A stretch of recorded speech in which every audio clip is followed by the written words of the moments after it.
Sinama ko talaga yung bituka, no? Sarap.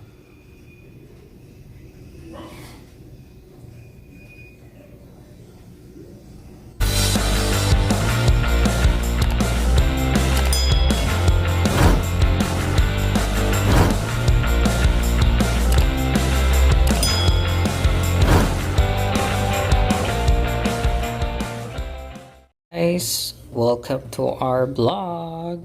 Yeah. So today magluluto tayo ng paksiw na bangus with ampalaya and talong. So yan ang mga ingredients. Merong luya, sili, sibuyas, bawang. Sabi ko nga, mayroong ampalaya at saka talong. At yung bangus na isda, pampaksiw siya. May kaliskis siya actually. Isang buong isda yan na medium size, okay? And yung tubig, ayan, kumukulo na siya. So, since paksiw siya, lalagyan natin siya ng suka, paminta, asin, tsaka dahon ng laurel, okay? Parang lutuin na natin, i-prepare na natin.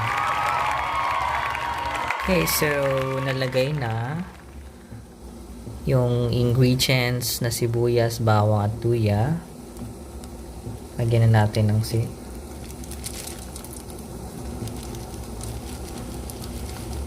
ayan, paminta. Tapos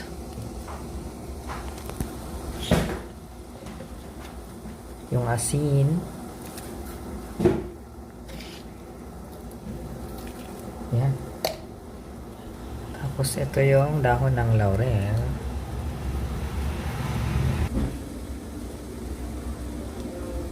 Yan yung mga ilalagay mamaya. Pa din natin lagyan ng suka.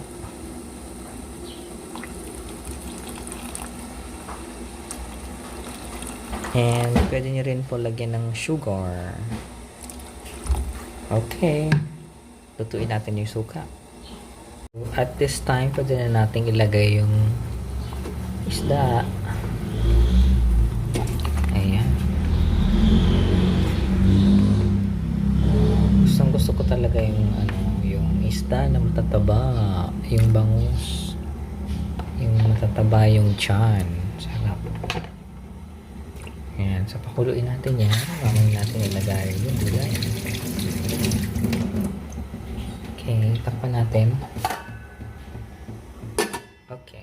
Welcome guys! So since kumukulo na siya, lagyan natin yung talong. Yung sili.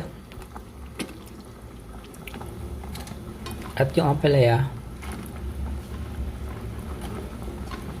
Ayan, sabay-sabay na siyang maluluto. Pwede mo siyang tikman if okay na yung taste. Takpan muna natin. Oh, ayan na siya. Sarap. Sarap-sarap ng bangus. Malapit na siyang maluto. Naamoy nyo na ba? Gutom na ba kayo? Oh my God.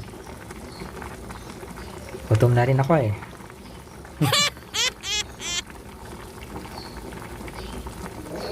Okay. Let's wait for the gulay. Bangus na matataba. Ang sarap. Yung luto na yan. Pinatay ko na yung apoy. At tayo ay kakain na. Nakakagutom, diba? Sarap. Kita nga natin yung bangus. Lambot na siya. Alright, kain na. Thank ko na to. So, thank you so much for joining me today in cooking the bangus. Sinigang. Ay, sinigang. Paksiw pala siya. Sorry. Alright. So, hanggang sa susunod na vlog. Okay, have a great day. Bye-bye. Thank you. Bye. Sinama ko talaga yung bituka. Sarap.